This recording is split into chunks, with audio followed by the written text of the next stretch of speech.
You beautiful souls, and welcome back to another episode of Soulful Sips and Spills, the space where we brew up honest, heart led conversations and spill all the juicy, unfiltered truths that help us heal, grow, and remember who the fuck we are beneath the noise. This is a space for healing, growing, and being wildly human. We're your hosts, Megan Billy and Joe Morris, Master Intuitive Psychology Coaches. Hi everyone, I'm so excited for this episode today. Today it feels like we're going to have a sacred conversation, one that so many of us need but don't always necessarily have the words or space for. In this episode, we're exploring the silent ache that so many women carry, burnout.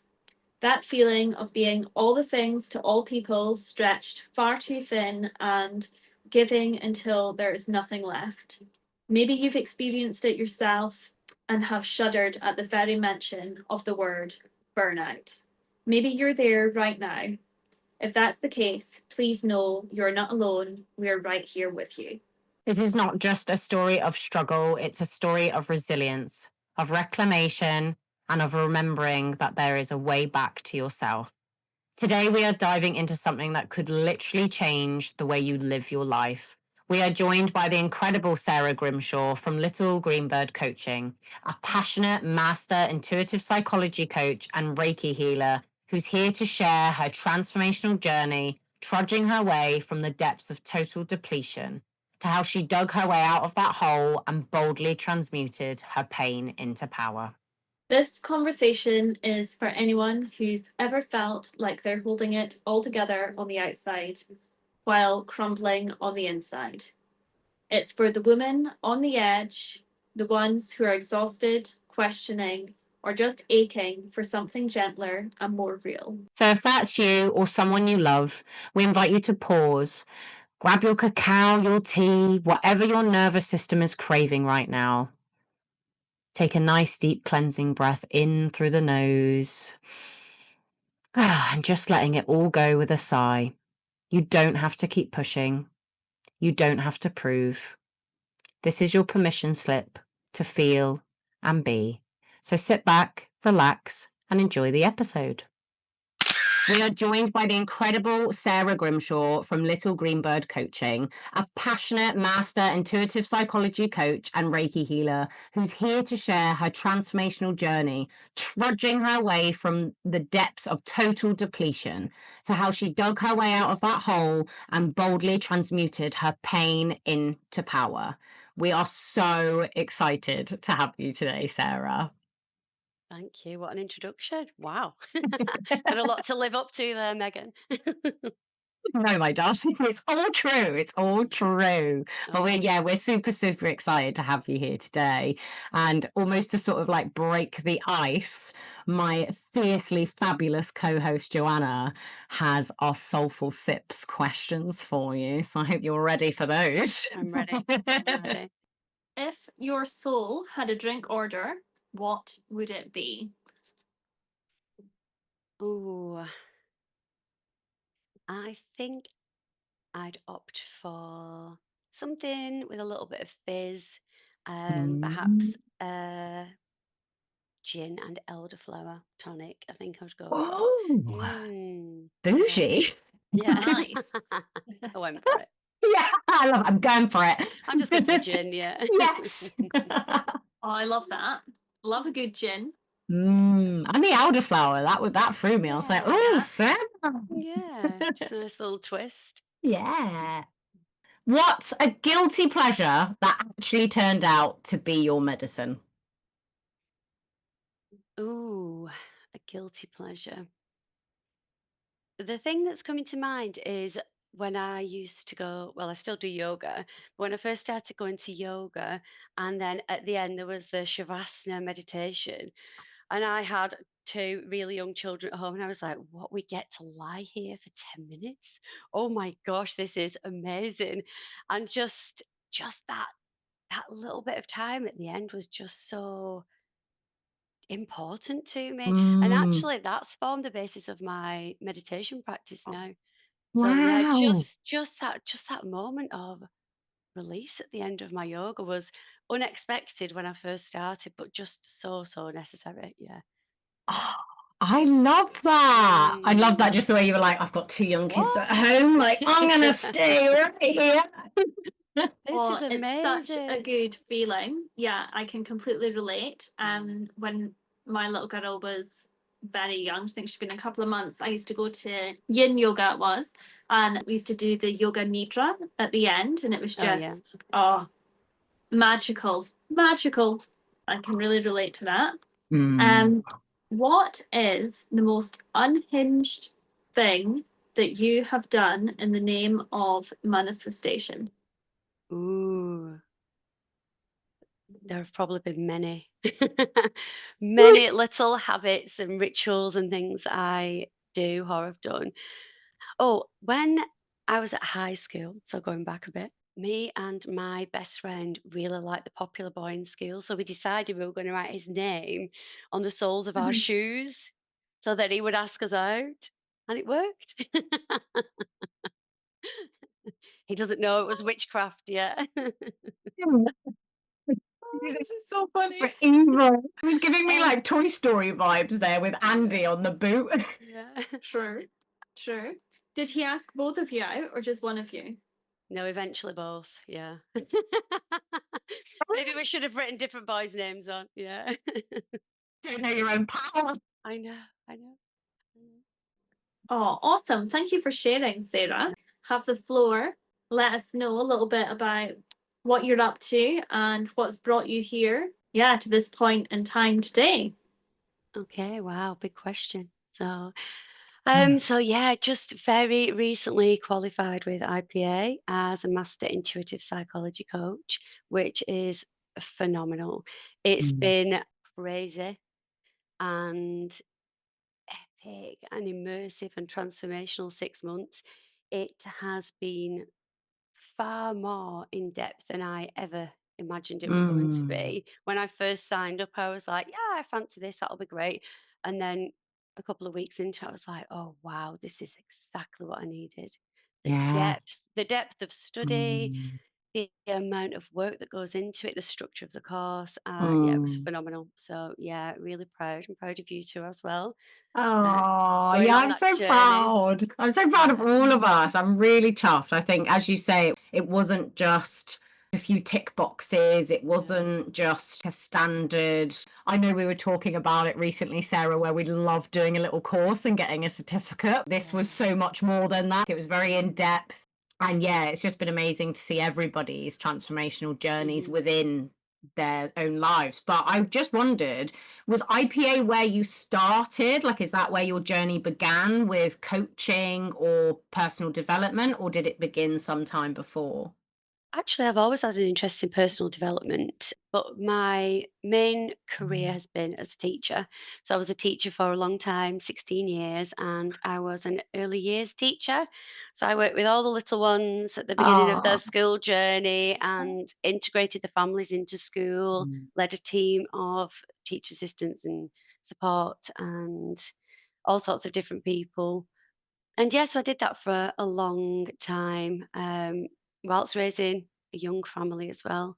Mm. And that was kind of the beginning of the end. That sounds terrible, doesn't it?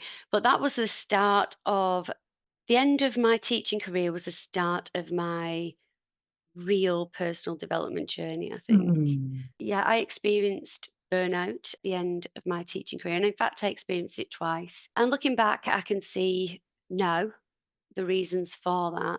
Definitely, I experience validation from achievement. That's something that I've identified. And I was kind of moving through the ranks with teaching, taking on more responsibilities, working every hour, working through the Mm. weekends. It's very intense career choice. Mhm. Yeah, it kind of really impacted me. Looking back now, I can see that there were the different elements where I've had a tendency to people please.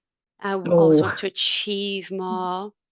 I was not, I didn't have firm boundaries in place. Mhm. So I was just working and working and working and not taking any time to reflect or pause or relax. Mhm. Yeah, it came to a grinding halt. So you were obviously very as you say, very, very busy within your role within education and early years, as well as being a mum to two young children. That is quite intense to then have this grind and this go, go, go. Did you ever feel like there was a time where enough was enough, or was it just a case of almost accepting, like, oh, this is just, you know, my life, this is my career, that's how it is?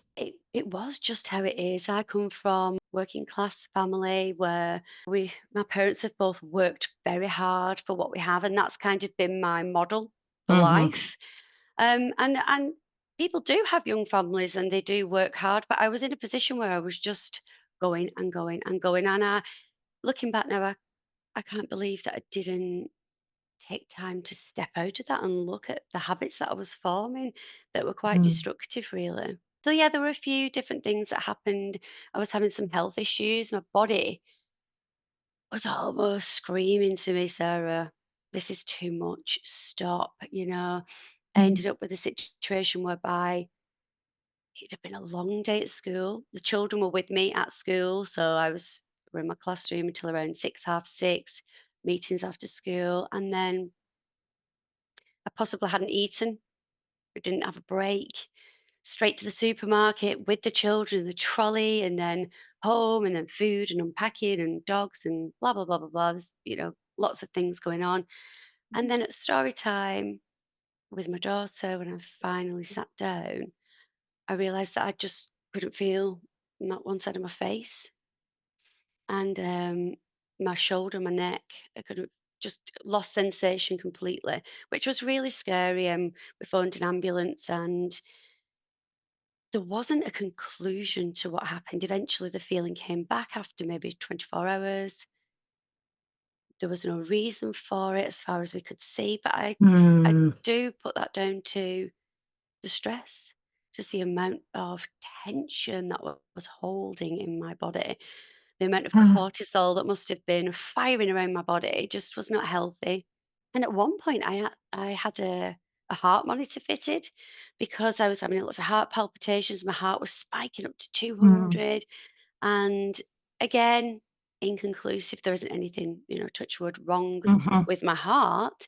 But the amount of pressure I was putting on myself and allowing myself to feel was having this massive impact. And then towards the end of my teaching career, I was experiencing some really huge panic attacks where, just not nice Mm. situation to be in. And my body took over and it just said, no more. That's it. I'm done. And Mm. my mind followed. Yeah. Yeah.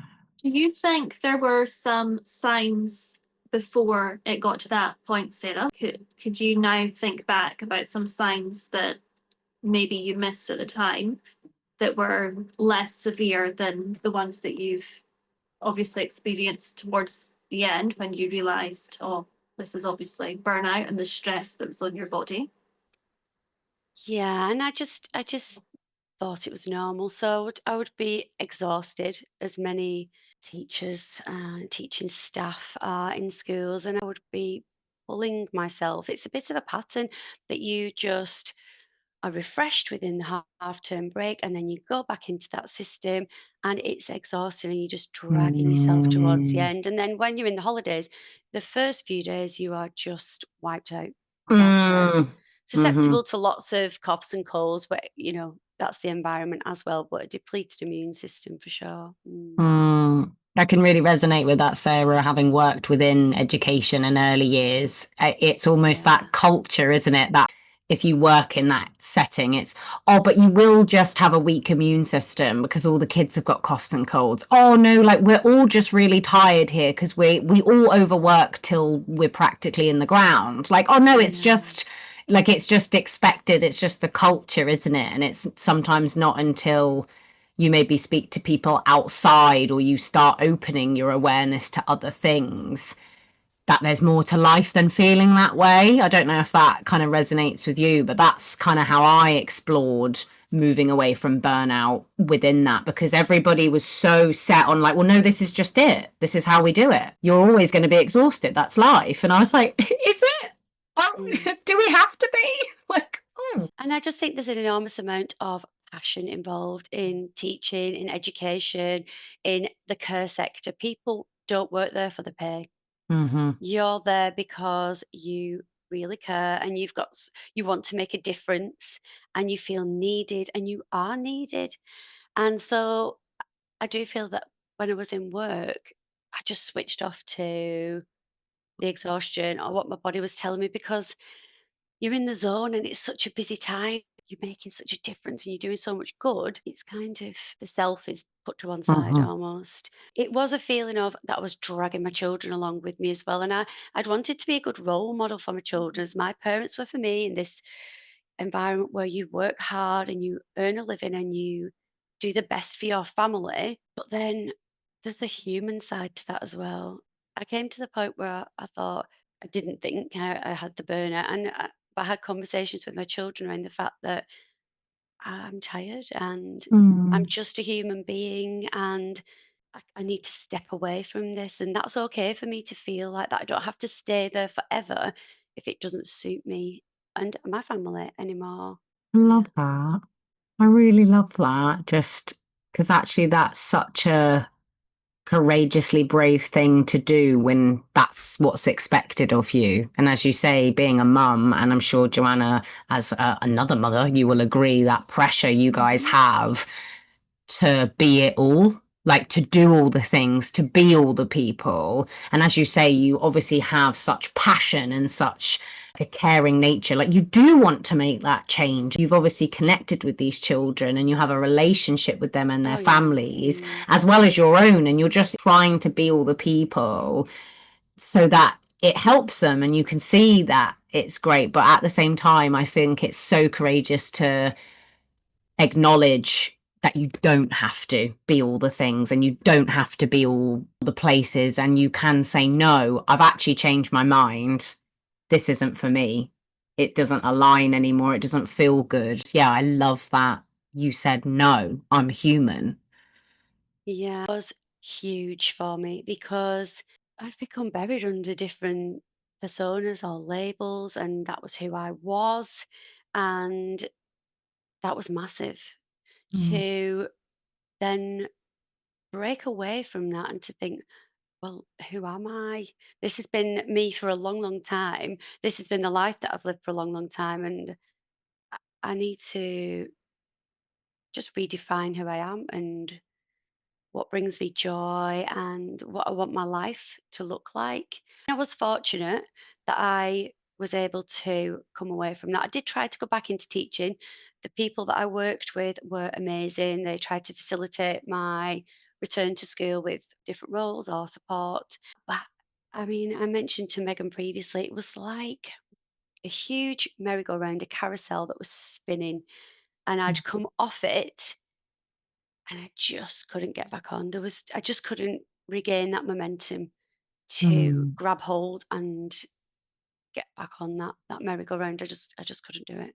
Was it experiencing obviously life without being in that environment? As you mentioned, you'd had different personas and Mm. your life had been one way for such a long time that actually stepping away from that, it was almost like, well, who the fuck is Sarah? Like, what do I like? And you had to go on this quest almost to rediscover yourself, to redefine what it was that lit you up. Would you say that it was just destined to go that way, as in? I think my body was speaking to me on several different levels, and enough was enough. I feel I would have made myself really poorly if I'd have stayed Mhm. there. I then had to build myself up again. I was really starting from scratch. I had reached a point whereby my head felt like mud. It felt like I was just to string a sentence together, to make a choice, to Mhm. make a decision. My partner would ask me a question and I would say, I don't know. I just don't know. I wasn't able to make I didn't know what I wanted to wear. I didn't know what I wanted for my lunch. I just reduced myself to a place that I wasn't capable of that.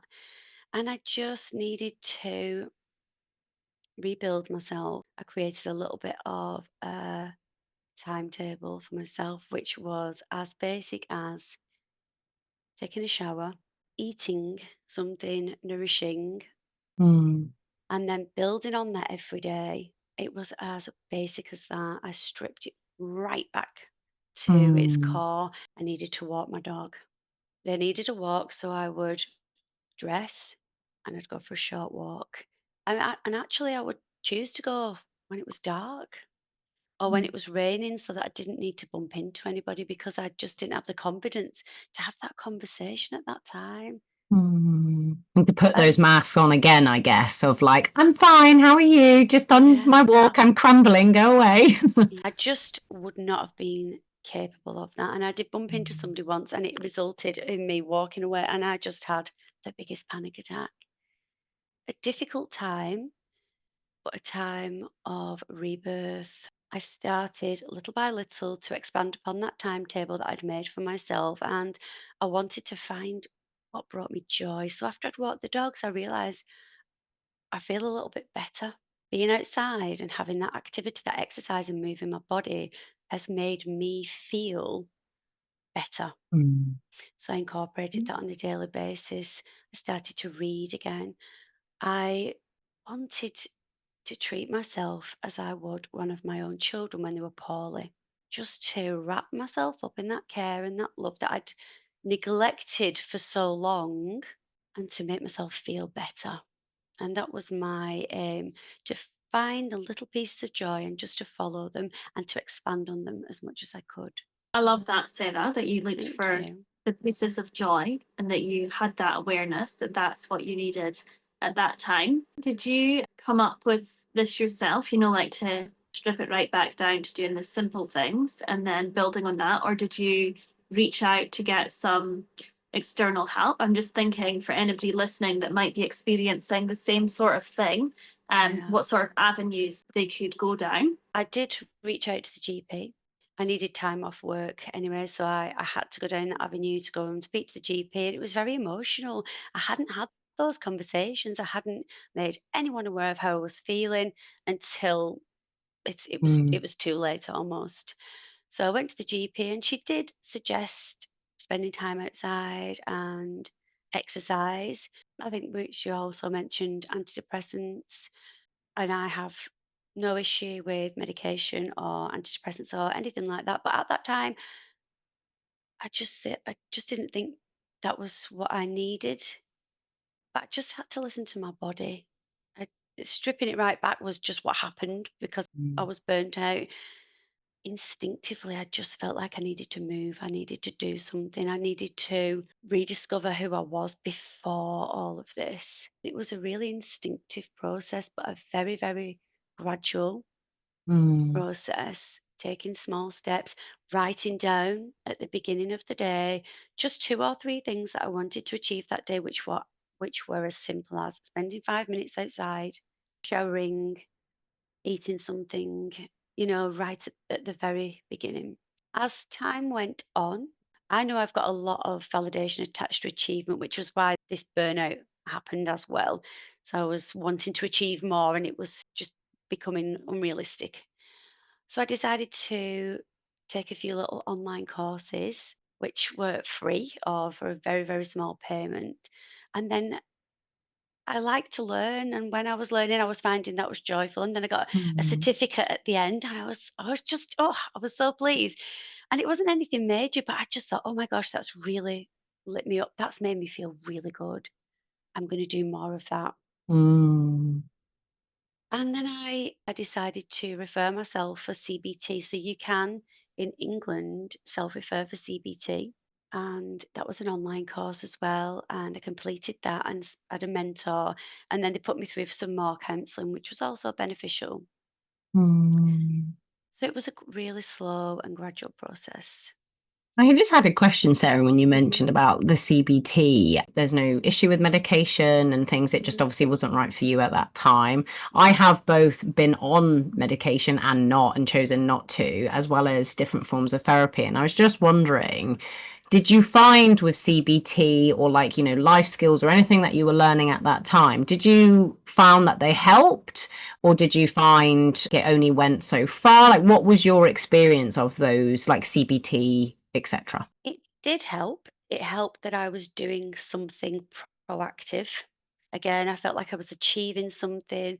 It was accessible to me. So it was online. I didn't have to see anybody, didn't need to be out of my comfort zone. I progressed through that to one-to-one counseling, which was also helpful in that I was able to just verbalize what I was feeling and speak to somebody that wasn't within my circle, within my family. One thing that it did help with was the need to slow down.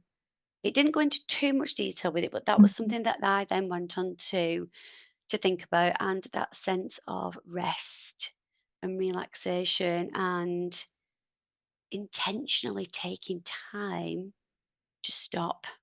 Mm. Yeah. And I think during the 80s and 90s, we've been taught that busy is best and just to keep going. And my role models just never stop, Mhm. that's not been something that's been modeled to me to sit Mhm. down and eat something and have a chat or meet. Mm. And that's been something that I've needed to incorporate into my life.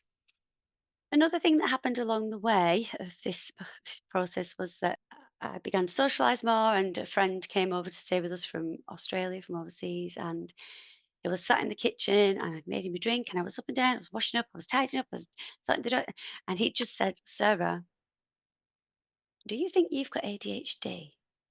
And I was like, "No. Do you think I've got ADHD?" And he was like, "Yeah, I do. I really do." What's your face in the kitchen? I Pardon? went, mm, but Sorry? he just said, "Just you've not sat down, so just stop." Mm. And that really shocked me because as a professional in education, I've referred so many children from different with different neurodiversity, and that's something that I'm well up on, and Mhm. I've put strategies in place for children. I've built really good connections with those children, and now I Yeah. probably know why that I was able to anticipate their needs quite well. So I went again with the NHS, and it was a long wait, maybe at that time 14, 15 months. And Right. during that time, I was writing things down that I was finding difficult and that were occurring Mm. to me, and then it became very apparent that actually that's another factor in all of this. That yeah, Wow. Wow. Oh, that you did I get did. diagnosed with. Yeah, I Oh, okay. did get diagnosed. Yeah, late diagnosis with ADHD. Wow. How old were you when you got your diagnosis? I was 44 when I got Wow. diagnosed. Yeah. So just still coming to terms with that. That's another massive shift in identity of all those things that you were finding difficult through life. You were trying to fit into a structure that wasn't built for you, abandoning the creative side of my character to fit in. And it just wasn't working. It just wasn't working for me. I felt constrained. Does that impact you now, Sarah? As in, does that make you perhaps feel sad that you didn't have an earlier diagnosis and things might have been potentially quite different for you if you'd known about your ADHD? Yeah, initially, definitely. It was something that I couldn't think about too much all at once because I thought it would overwhelm me. The possibilities and the potential. But I've come to terms with that. The journey is the journey, and I wouldn't be the person I am now without having been through those difficulties, without having faced those challenges. And there have been real challenges, but it's made me who I am. But yes, definitely there was a sadness and a Mm. grief almost attached to that when I was first diagnosed. Yeah, definitely. Mm. Mm. Yeah, I can imagine actually, because when you mentioned before about you've been in a structure that was built a certain way that just didn't fit you, to then sort of later receive a diagnosis. And as you say, it almost, and correct me if I'm wrong, but it almost feels like a bit of a kick in the teeth. Because as you said, you've worked with children for over 16 years. You've worked your way up, you've dealt with children each and every day and created care plans for them, helped move them on. And then obviously for yourself, it's almost like okay, where was I for me? It was just really reassuring to see that even though there was that grief there and there has been this kick, it's almost been like that's been your journey in this structure. Yeah, there's got to be that level of acceptance, else, you would just continue with that sadness. Obviously, Hmm. that's there, and things could have been different, but that goes for everybody, doesn't it? There's, the path that we take, could have been a different path. Yeah, it's just made me more resolute in not abandoning myself any further to embrace that creativity. I've been told so many times, why are you doing it that way? Oh, that doesn't make sense. Or that's not how it is. And you need to get a proper 9 to 5 and da da. And I'm just going to be more aligned with me as I am now and not try to fit into that system. I think that's been the Mm, biggest takeaway. Mm. I love Oh, I that. think that's such great awareness, Sarah, that's such a good learning that's come out of that. Yeah, for sure. And just like I'm not going to fit into anybody else's box or system anymore. Your way might work for you, but actually it's not for me, regardless of diagnosis. But like you said, you've obviously had that intuitive nudge within yourself that there's a different way, there's a new way, there's not just one way to do things. That's amazing.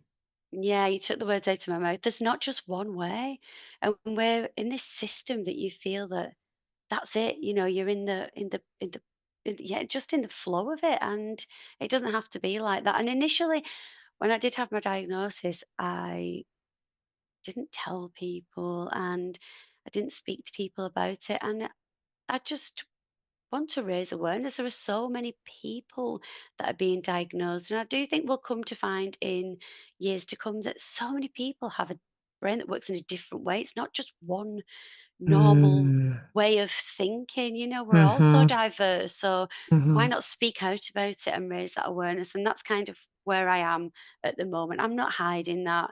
If people want advice or guidance, then I've been there. And if I can support them, then I will. There's no point hiding. We get this mm. this one life. And if the past few years have taught me anything, then it's just to be yourself. Oh, Oh, I love that. 100%. Don't shrink to fit in, right? Yeah. Just be yourself. And yeah, that's Mm, the best way to be for sure. Yeah. Yeah. yeah. I really, really love that, Sarah. Just be yourself. Just plain and simple. That's be yourself. No one else. Yeah, absolutely love that. And Mm. ultimately, just thinking about it, that's actually the role model that I want to be for my children. If I look back 5 years ago, that's not who I need them to see.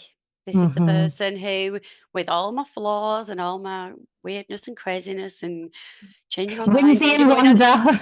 flinging my labels to one side and going on this path and that and changing my mind. But that's who I am. So that's who I need them to see. I love that. And I love that you're trying to challenge, to raise awareness that we are all Mm. different and to be yourself, because it was always probably, the ADHD didn't occur in my day. We didn't have ADHD. Oh, you did, Granny, with your 94 plates in the cupboard and China dolls that no one else can touch. I see you. Yeah. Like there was those around. We just didn't know. We didn't have the knowledge, right? So it's like now that we've got this knowledge, why should we hide it? Why should we shame that you're different, in a system that was probably created by a guy that's dead 400 years? Yeah, why? There is a new way of thinking. And just, yeah, I Mm. love that you're raising awareness about it all. And of course, I will make sure I put all your details in the show notes. So if anyone does want to reach out to Sarah Of in course. regards to burnout or ADHD, as well as intuitive psychology coaching, I will put all the links there. But yeah, thank you so much for being so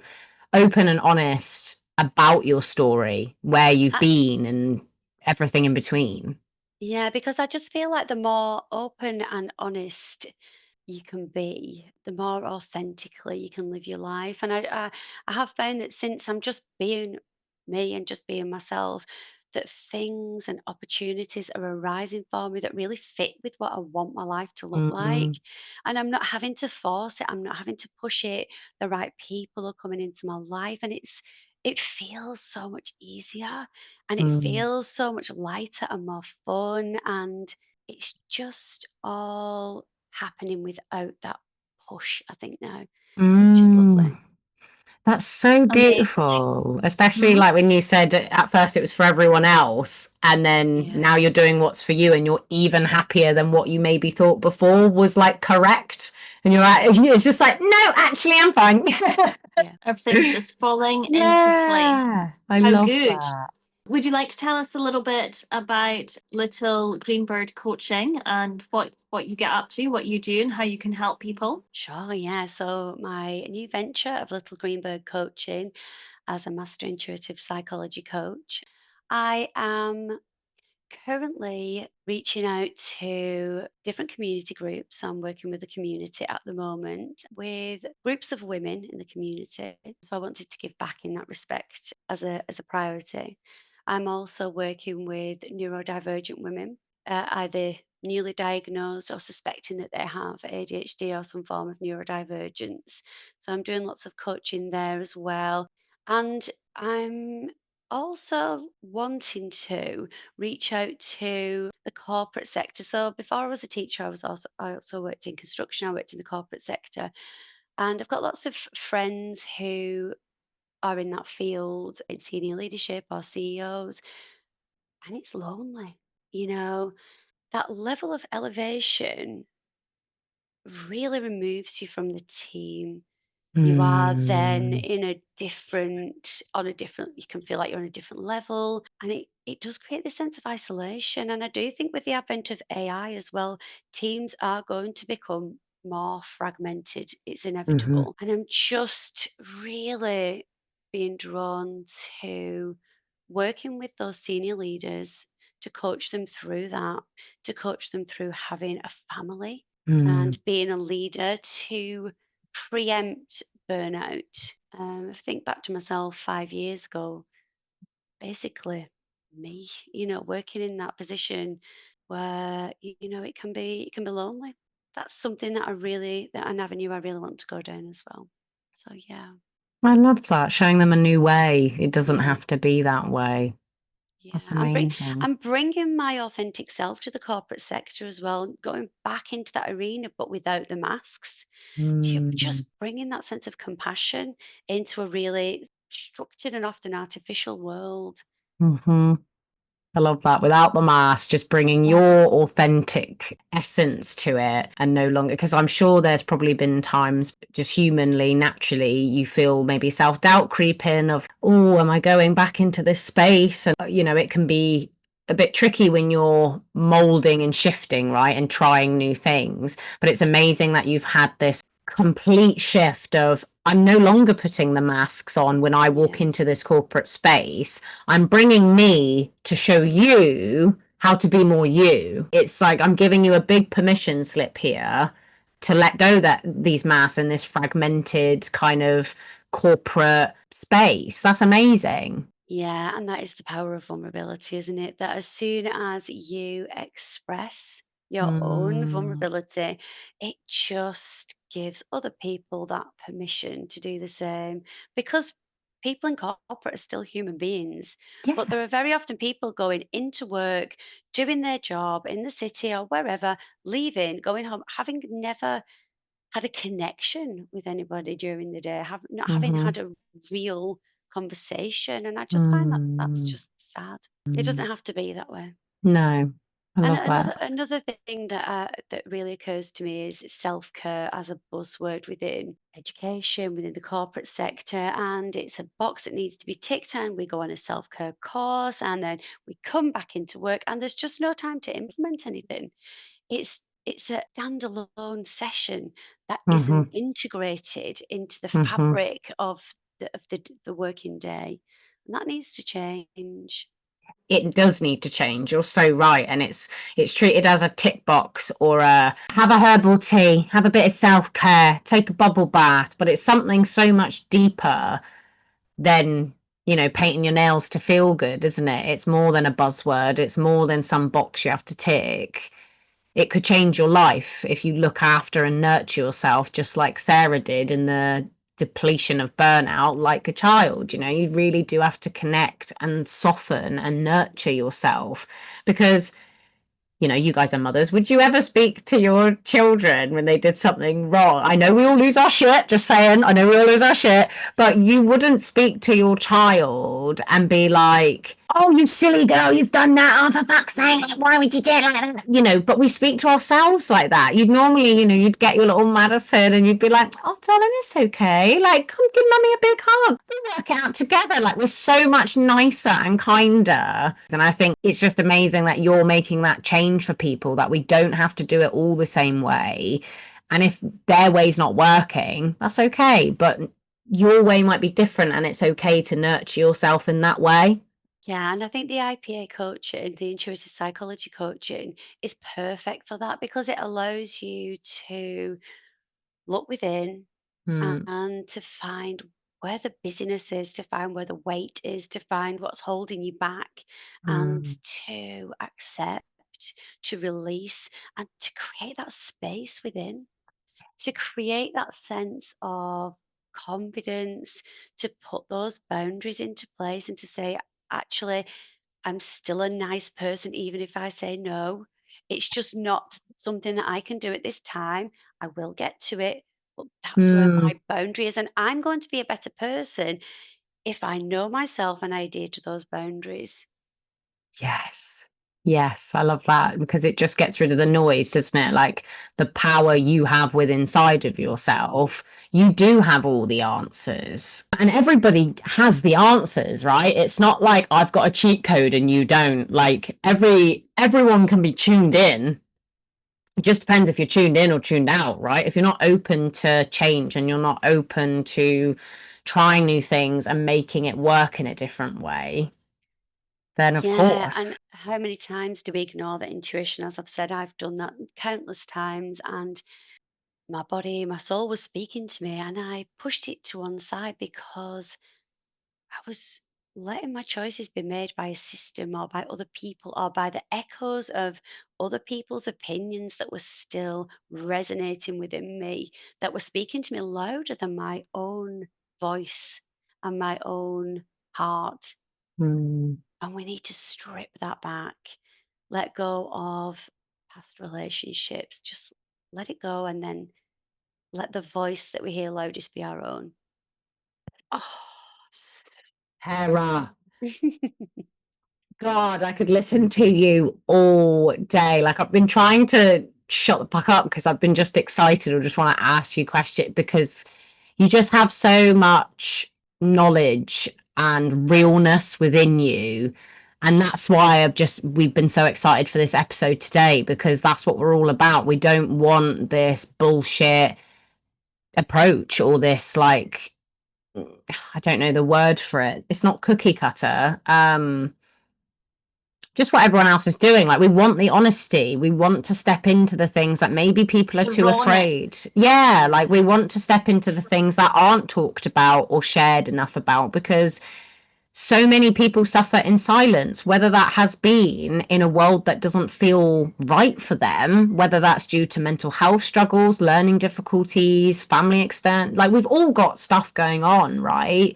And it's just amazing to know that our listeners as well as us can just benefit from your value. So thank you for your honesty and your vulnerability today because you just don't know how many people's lives you've changed. That's my opinion. Like that's why we do this, because we want to create a change and you've been a part of that. So thank you very much.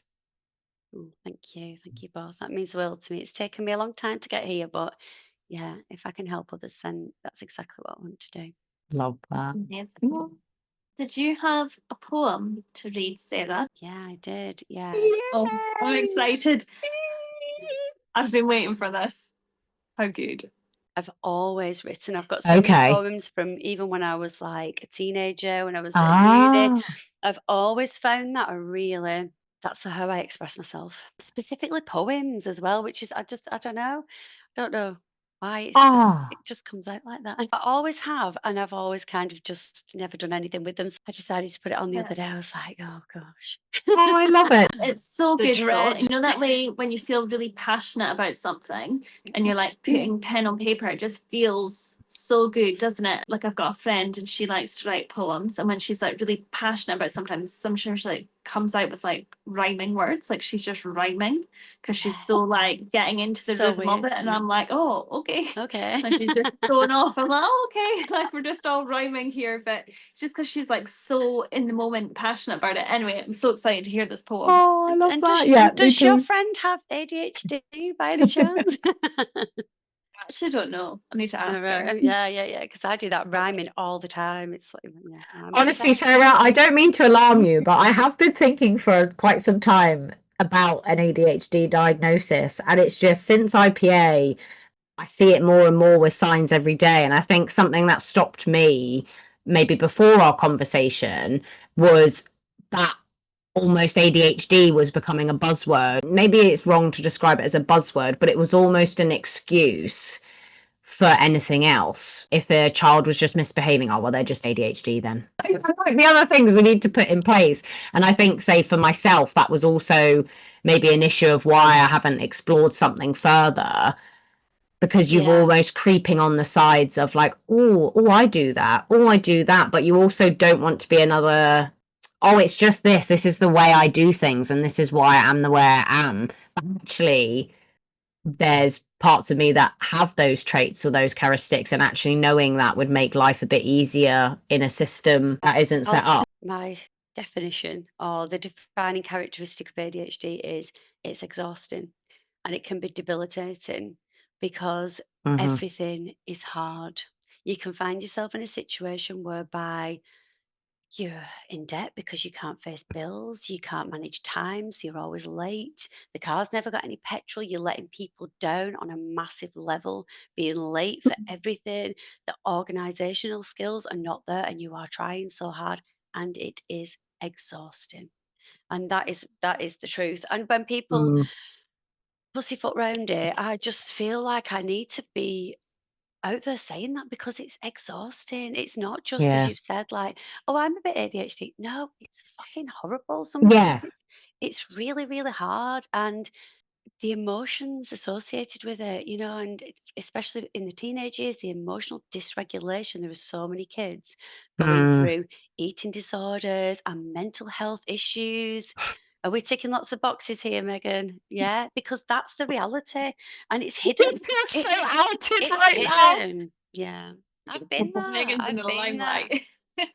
That's my literal life. They're different forms. They say that there's different levels of severity. However, my personal opinion is there are different traumas which arise from having had ADHD, and it depends how you have been supported through those and how much you've been able to express yourself throughout those. That's my Mm. opinion only.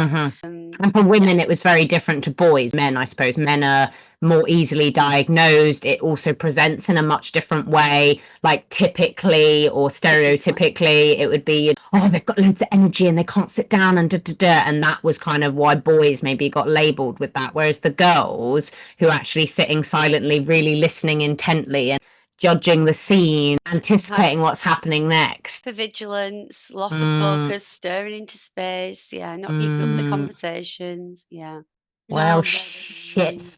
there you go. Come join the gang. Come join the gang. This is why I love having this raw conversation. And sorry, we will get onto your poem.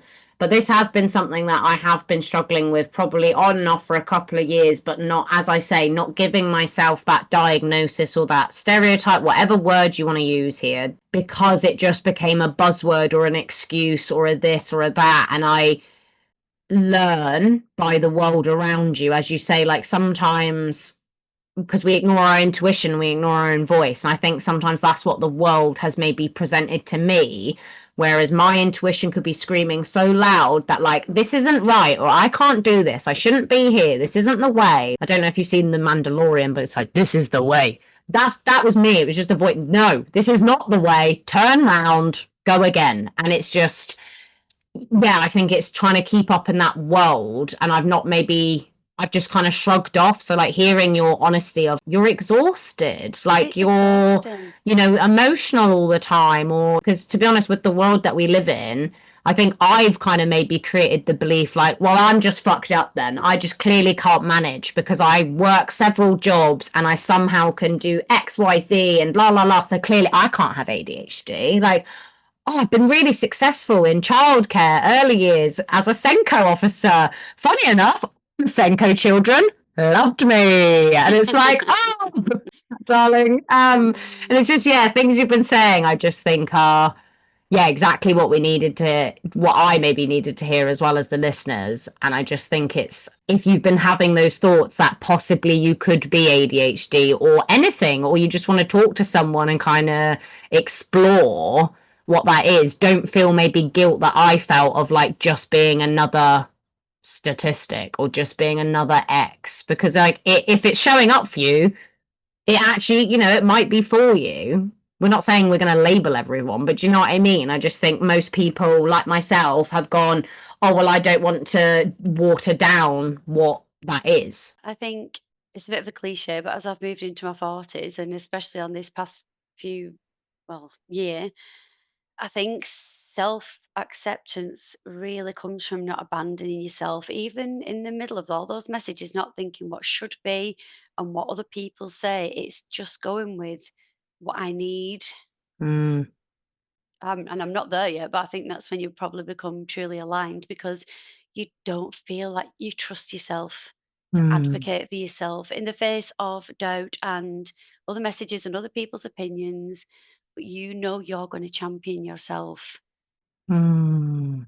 Yes, you'll always be your champion. Having a diagnosis is not a magic wand. I am on medication at the minute, and it's not. Hmm. That's also not a quick fix because that one didn't suit, and that one was weird, and that was too much, and I didn't sleep, and da da da. So it depends what you want from that. But it was a relief to have a Mm. diagnosis and think, ah, oh, Yeah, yeah, okay, yeah. Like, oh, that explains quite a why lot. Thank you. everything's been so flipping hard. Yeah, Yeah. Thank you for sharing that, because it just, I think that's probably a journey that people do struggle with, especially later on in life. I know that I'm only 28, but it's yeah. still 28 years of my life that I've kind of been in a world that it's hard to make sense of, isn't it? And so much has changed over time that you're just trying to keep up with it all. So no, I do really appreciate the honesty. A diagnosis or, whatever that is for you, yeah, it might not be the end game, but at least it's all a part of figuring yourself Going, out, isn't yeah, it? Yeah. yeah. But yeah, Those sorry. We'll get Megan, back to your those poem. those those teenage years, wow. That's all I'll say. Wow. It's hard, isn't it? Yeah. But yeah, so sorry. We'll get to your poem now. Yeah, so I have always written ever since I've been probably a teenager.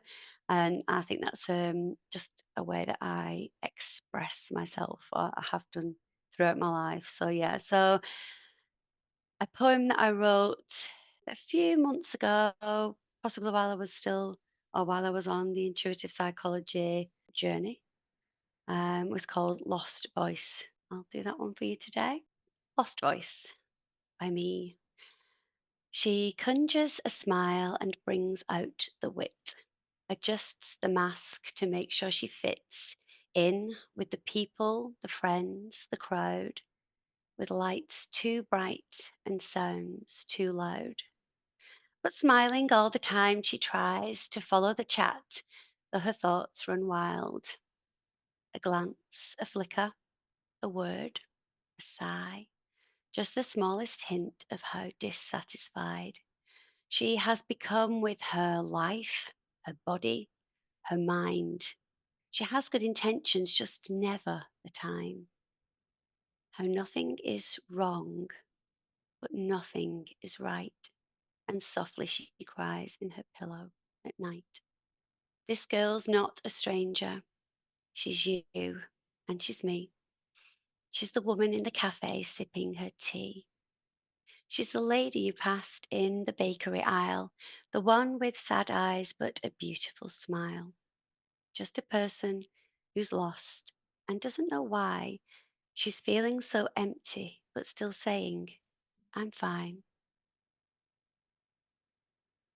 Thank you. Oh, Sarah, that was just absolutely gorgeous. Thank you so Oh, much thank for sharing you. that with us. That was honestly, truly lovely to listen to. Thank you. Oh, thanks so much. It was. I've got goosebumps all over. That was so beautiful, Sarah, and you've captured it so, so beautifully. I feel very honoured that you shared it with us today. Thank you. Thank you for having me, and it's been an absolute pleasure. You're most welcome. Thank you so much for Yeah, coming. thank you No so problem. much for coming on. I've so enjoyed listening to your story, and I can't wait to see what Little Greenbird Coaching has in store. Thank Yay! you very much. You're most welcome. Oh, well, that was such an interesting conversation with Sarah. I so enjoyed chatting with her there, and I really hope our listeners did too. I think she is going to help lots of people through her Little Green Bird coaching. I'm really excited for her journey ahead. Oh my goodness, I know. It was so lovely to chat with her today. She has a fountain full of knowledge, and I cannot wait to see the ripple effect she creates. How amazing. Yeah, and I just think she's going to have this really amazing way with people, especially because she's experienced burnout herself. She knows how it feels to be in that place. And I just feel like people that are going to her that have had burnout or experiencing it will really be able to benefit from her knowledge around neurodiverse and her ADHD diagnosis. I think she'll really be able to make a massive impact on people's lives. Yeah, 100%. Like I say, fountain full of knowledge there with her own personal experiences, as well as like the life she's led. But yeah, she was just so honest and open with us that I do not doubt our listeners today have not only taken something from it, but actively know where to go. So yeah, amazing. Lovely. Well, that now brings us on, Megan, to our sins of the week. Freedom Friday. Yay! Set I love yourself this bit. free. This Yourself is free. So excited. So I believe you have some for this week. I do indeed have a personal one. yeah, I would love for you to share that one with us. Lovely. So last Saturday, my little girl, little miss, had a swimming birthday party for her friend's 5th birthday. We get to the swimming pool and little miss can swim. So I did not realise I would be required to get to the swimming pool. But anyway, we get to the counter and the lady says, "How old is she?" And I was like, "Oh, 4." And they're like, "Oh, you'll need to go in with her then because under 5s need a supervisor." And I'm like, I didn't bring a swimsuit with me. And she's like, "Does anyone else could go in the pool with her?" And I'm looking around and I'm like, "Well, it doesn't look like it, does it? Because it's just me here." So anyway, I rush back to my house. I get my bikini on, quickly shave my legs because was not prepped. I had no idea I had to go in. Anyway, get back to the pool. Obviously, little miss is like, "You're taking for ages." Desperate to get in, get out the changing rooms. And I'm like, I feel like people are looking at me. And then, you know, that way, so you're like, no, it's just in your head. It's not actually, nobody's looking at you. Eye contact with this woman. And as I'm walking past, she's still looking at me. And I was like, no, people are definitely looking at me. What have I done? I don't know. Anyway, obviously now I'm super self-conscious. I get over to the kiddie side where the pool party is and the mums are there. And I'm like, just chatting away, you know, like, "Hi, how you doing?" Blah, blah, blah. Then it suddenly starts to sink in. Everybody is wearing like shorts, t-shirts, rash vests. Oh, and here I am in a bikini, but not any kind of bikini. I've picked up a thong bikini and half my arse is hanging out. So I'm now at the birthday party with my bum on show at the 5th birthday party. Kids in tow. So I said to Madison, "Listen, I'm just going to hide in the deep end. Hope nobody can see me." Then as I get out, one of the mums is like, "Like your mermaid tattoo that's halfway down my ass and up my side." And I'm like, "Thanks." Getting some dirty looks from the mums because obviously I got my bum out in front of their kids. Anyway, c'est la vie. What do you do? So just when I think it's over, I'm like, thank God this embarrassing time's over. We get to go to the, as they call it, the community room, the whānau room, which means family in Aotearoa. They have the cake and the food and whatnot. Okay. So anyway, and get changed, and I'm like, oh, because I was in a rush, I didn't bring any undies. Emotional So I damage. go into the family room with no undies on and sing happy 5th birthday to the birthday girl, just in there with all these kids with no undies on. There is no judgment. There isn't. I'm not judging you for turning up in a thong bikini, but I totally forgot it was a fucking 5th birthday party. And I was like, yeah, it's fine. You're in a Yeah. Yeah, you're in a bikini. And you were like, yeah, birthday. Yeah. Oh Yeah, there was like no. little boys running about, little girls, and they're nice like they're like character swimsuits. And then here's me with my bum hanging out. I do have to say though, right? So as I'm in the deep end, I'm just sitting here like a bobbing head at this point because I was like, I cannot come out of here. So I just hid in the deep end for the whole party. And I was thinking, where are all the bikinis? So, I mean, when I went into the bikini shop, are there people in there buying bikinis? Where Yeah. are these people? Probably on the Where are beach. they? They might have been at the beach. Yeah. Maybe Anyway, they were. I can assure you, they were not at the kids' swimming pool. Okay, not a bikini in sight. Oh, so I'm laughing. I can imagine you walking around. You know, Madison. Yeah, that's fine. You go there, darling. No worries. Yeah. People are looking at me. That's a bit weird. Like, you know, no. That she's definitely fucking staring. Like, she's definitely looking at me. My ass is out. No, it was. It took me a while, and then I was like, oh my lordy, they are actually fully clad, like full on shorts, t-shirts. Like, I found it odd they were wearing swimsuits and then had shorts on top. But anyway, after I left, I had voice noted my friend that lives down the street, and I was like, oh my god, never guess what's happened to me. And she was like, it's a very New Zealand thing to go. They call it togs here. Oh, so that's okay. See, they're the odd ones. Well, you live and you learn, right? Just kidding. Let's be honest. I'll do that again. You might encourage one of the other women to take her togs off. Name of Amy's sex Take your tape. togs off. Yeah, you never know. So anyway, obviously my family group chat was lit up and with silly things like, oh, Joanna, just such a calamity.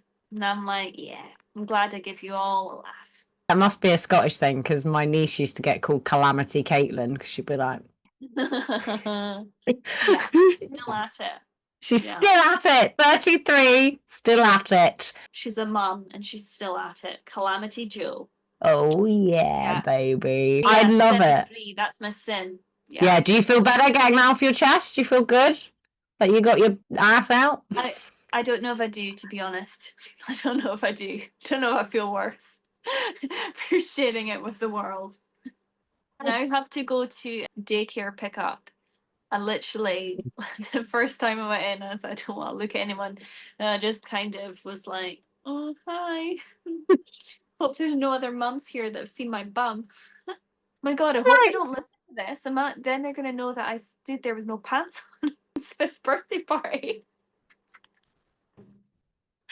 Oh, no. Sexy, no Joe. They were like, I wondered why she was standing so quiet in the corner. I'm like, I just stood there with no pants on. So funny because I'm sure there's some people that's probably like exhilarated, got a thrill, and I can just imagine you stood there like, I've got no fucking knickers on.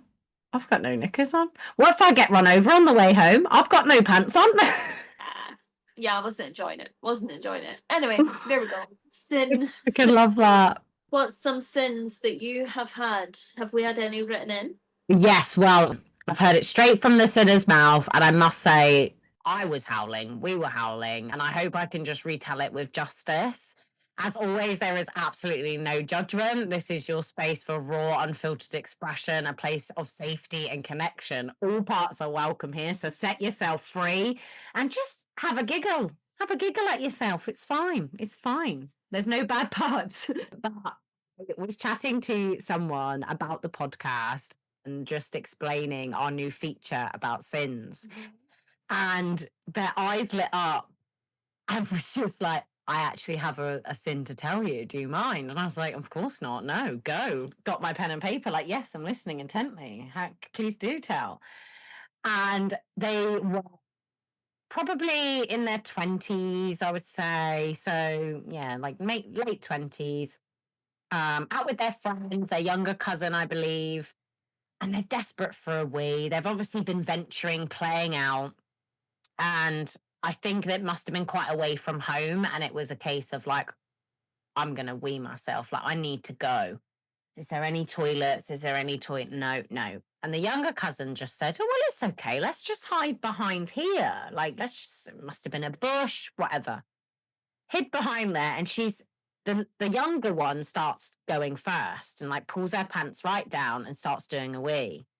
And the friend's kind of like, I still don't know if this is okay. And she's like, no, come on, quick. Like, I'm already weeing. Like, you've got to come, like, do it quickly. So she's like, oh shit, if she's doing it, fuck it, I'm going to have a piss because I am going to wee my pants and then everyone's going to know, you know? So, and she was obviously late 20s, didn't want people to know a grown woman couldn't hold her bladder. Fair enough. So she pulls her cats and she's joining, having a wee. And they both must be having a little giggle like, oh my God, I can't believe we're doing this. And they just hear like steps. You're right there, sis, you're right there, you're having fun. Just this booming voice behind them. And they're like, oh, fuck, oh, fuck. And one of them turns around. She's still pissing. They're two police officers, Joanna. Two police officers behind them going, you all right there, lasses? You are busy there tonight? And she's going, oh, it wasn't me, it was her. She told me to do it. Oh, my God. And just flapped. And like, I think they just ran like fuck. Still pissing, pants down ankles. Absolute calamity. So that was their sin. They'd A, pissed in public, B, got caught by the police, and then wanted to tell me all about it to share with you lovely listeners. So if you ever need a bush piss, just survey the area. There's no judgment. I will confess a sin. I pissed on a cliff path with the dog, not on her. I don't mean that. I mean, she was looking out for me as safety. And I was essentially pissing off a cliff with my arse out, not forgetting that there's a cliff path down below. So I'm not sure if anyone actually saw my ass, me pissing. So you're not alone. Don't know if that's actually a criminal offence. For the purposes of the camera, hypothetically, I did a bush piss. Hypothetically, may have, may not have. I think everyone has at some point. Yeah. Oh, wow. I quite enjoyed those sins this week. Well, not my own one, but that one was quite good. It's just very pea bottom related, wasn't it, this week? It was. They're just getting bolder and wilder. And that's what I love. It's not just, you know, at first we weren't sure what kind of sins we'd get sent in. And we were thinking, you know, is it just going to be like, oh, I ate my husband's chocolate bar, you know, things like that. But I'm actually really surprised at the unhingedness that we've received. No, they're coming in thick and fast. But we like it. Yeah, if you've got any sins, please do email them into us. Send us a DM on Instagram and we will keep them anonymous. We promise. But yeah, if you would like to set your soul free, please send them in and we will read them out next time. But for today, that is the end of our episode. Thank you, Megan. I think that was another great listen. Thank you so much, Joanna. As always, it's been lovely to chat with you. And yeah, super excited for the next episode.